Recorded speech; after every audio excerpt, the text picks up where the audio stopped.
Brian Moran, founder of Government CIO. Welcome to Government CIO Magazine.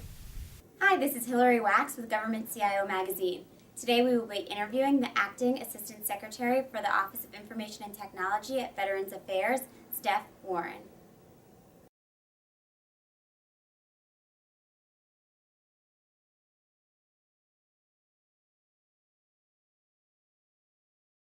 So, great question, Hillary, in terms of what have we done at the VA with respect to IT. If I go back and I look 2 years and I look at where we were from product delivery. So IT is basically a product and services organization. From a product delivery standpoint, the promise of PMAS has been realized. The idea that we were going to do sharp, short, iterative deliveries has moved us from delivering on about 40% of our projects on schedule to today we're over 80%. So over 80% of the projects we start deliver the capability on schedule. And then for the ones that did not deliver on schedule, 85% of them made the delivery of the product, but they were 30 days late. And if I look at the total projects we started, over 98% of the efforts we start with the outcome we need to do gets delivered. And so I think that's just a tremendous change in us as an organization of being able to meet what the mission needs such that we're delivering those benefits and services to veterans.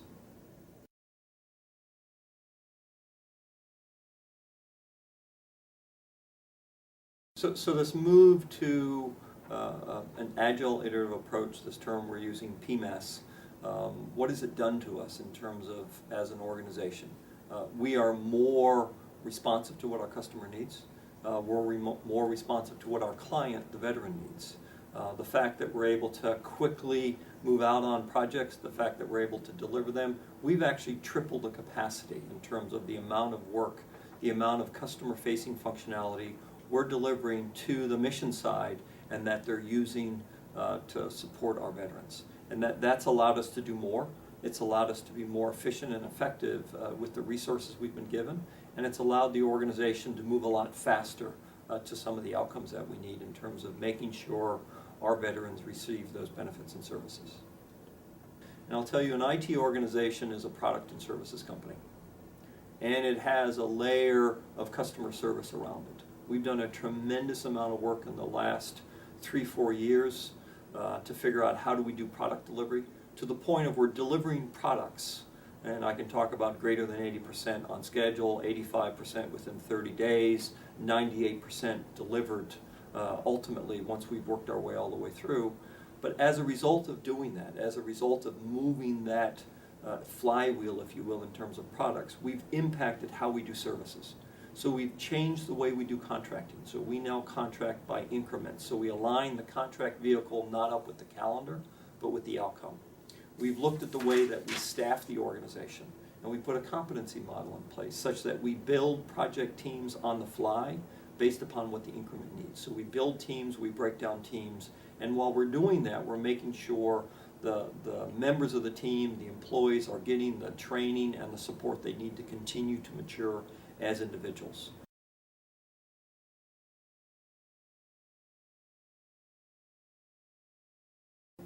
So DevOps is an interesting idea, and I will tell you it's a natural evolution off of Agile and Iterative.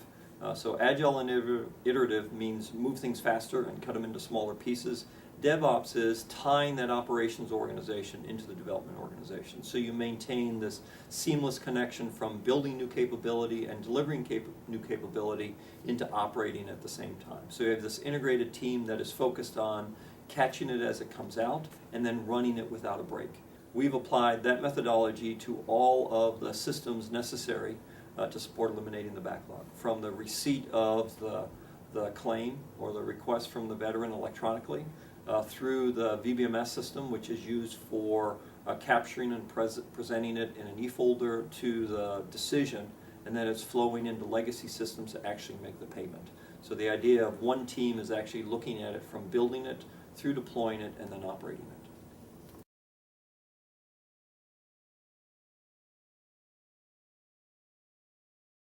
I would tell you that the VA is probably sitting middle of the pack with respect to maturity on mobility. We use a lot of tools and devices. We broadened it beyond just a single vendor. And so started with that tied into the back of the enterprise.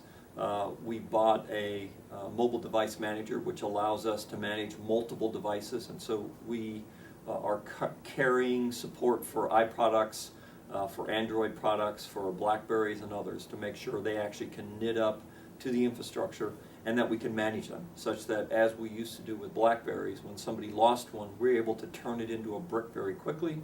We now can do that with all those other devices. And the MDM also supports us in terms of exposing more capability. So it's more than just email.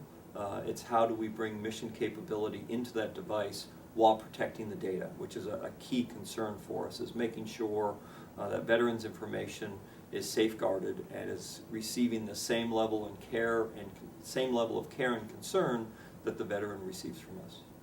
One of the great things, I talked about mobile and the maturity of the VA with respect to mobile, is we're moving very fast. We're using the ability of mobile plus iterative, that agile approach I talked about with PMAS, to be able to quickly take an idea and turn it into a reality. So once a year, the VA does something called a PIT count, or a point in time, on the homeless program. And just as a refresher, the homeless program is we've moved from just taking veterans and moving them off the street into a shelter to 4 years, the Secretary said we have to do better than that. We've got to aim higher. So the idea of get the veteran off the street, get them into a shelter, and then move them up the chain such that they can experience the American dream. And so to see how we're doing in terms of getting them off the street, we go and do point-in-time surveys. We've been doing it with paper. This year, 2 weeks before that point-in-time or PIT count, the team came to us and said, hey, we'd really like to do this using electronic devices. And we were able to turn in 2 weeks to have a device deployed out in the field, so the folks doing the PIT count were proving the technology and the concept. So very quick movement, and just drawing upon the work we've done in the last 2 years of agile, iterative, PMAS, using mobile technologies and the blended teams in terms of how do we do things together. I would tell you another place where a lot of work has taken place is under the caregivers legislation, where as an entity we're going to support family members who are helping the severely ill or wounded veterans. We're in the home, so we actually are deploying on an iPad. So in this case we use that as the mechanism, a clinic in hand, so the ability to actually reach in and see what the caregivers need to know as part of working with their family member. Again, a mobile device that allows us to quickly expose the data, use the data, and deliver the quality care that the VA has become known for.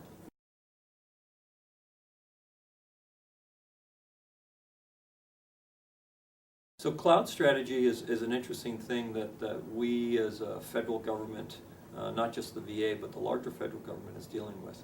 And I'll tell you, we're very mature with respect to private clouds. So we've been working with private clouds where we build, we own it, and it fits within our constraints and our boundaries for many years now. We're moving into the public cloud area, and I'll tell you, it's harder than one would expect. The capability is out there in terms of GSA has done a great job of getting FedRAMP up and us being able to use it, but there's some underlying processes that still need to be worked out. And I'll give you the best example is with email. How long do you need to, and how long should you retain an email? Right? And where should the email sit? So in other words, if there's a litigation hold as a result of an action need to be taken, and somebody needs to go out and find the email on the disk drive on the server, how do you do that? So when you move to a cloud, the idea is you spread it, you get the efficiencies of scale, but there are some business processes that actually require you to be able to go and find the specific thing. And I'll tell you, we're still wrestling with that. We have a pilot that we're working on, and it's not going as smoothly as we would like it to.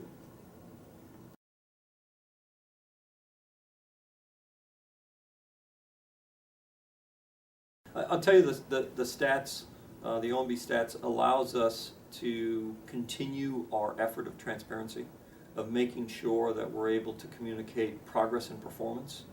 If you go back and you look at the VA statistics in terms of the CIO dashboard, you'll see that early on we were one of the first agencies that wasn't doing everything green and everything is wonderful, because we believe transparency is something that's critical to us, and that projects need to be clearly scored and identified, and it's not a I may succeed.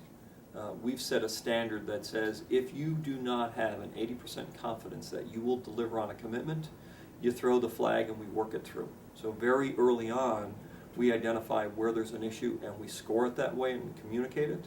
We don't wait until after you've missed the delivery date to say, oh, I'm going to miss the delivery date. And that's just a tremendous change in mindset to the organization, and the OMB STAT process reinforces that and supports us in doing that.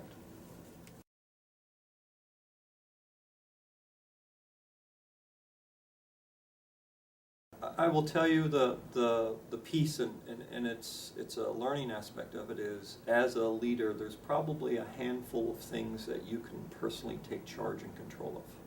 And as a result of that, you need to be very careful on what you pick as your key items that you are going to focus on. But more importantly is making sure the next level in your leadership team then takes on the next package of stuff that they're responsible for. You can't do it all. What you need to be doing is building a strong leadership team, as we have at the VA, and giving them what they need to do and letting them take charge and take it to delivery.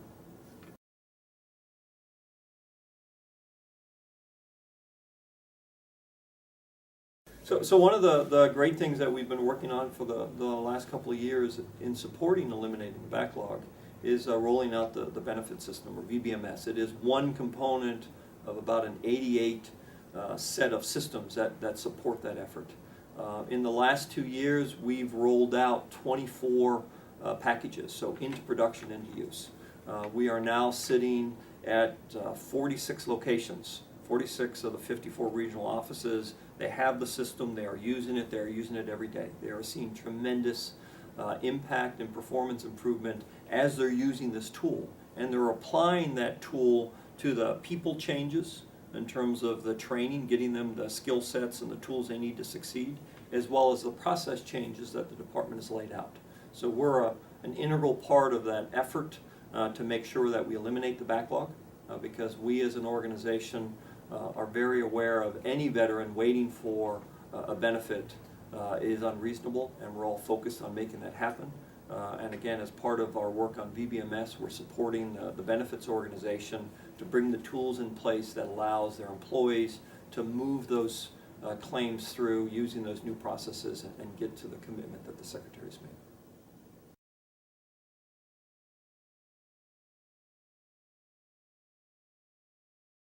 A key thing to consider when you ask, what does an IT organization do, or where is an IT organization, where are you successful, is step back a little bit and ask, what is IT and what's your role in mission delivery, or what's your role in delivery of benefits and services to the citizen.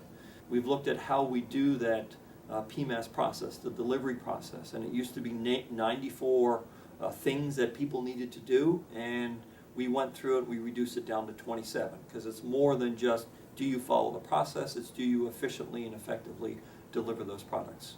So we've looked at acquisition, we've looked at people, we've looked at the process, and we've looked at organizationally, how do we do this? And so a lot of the focus is on how do you do product, and then recognizing that as you do that, there's an impact to the rest of the way the organization works. So in the next coming years, we're focused on customer service. How do we get out there and make sure our operations organization is positioned to catch those products and actually run them effectively? And how, even more importantly, we're aligned with our customers. We're listening to what their needs are. We're listening to what our employees are, so that we are delivering quality products, and we're then continuing to run those quality products. And this is a great place for people to come and work.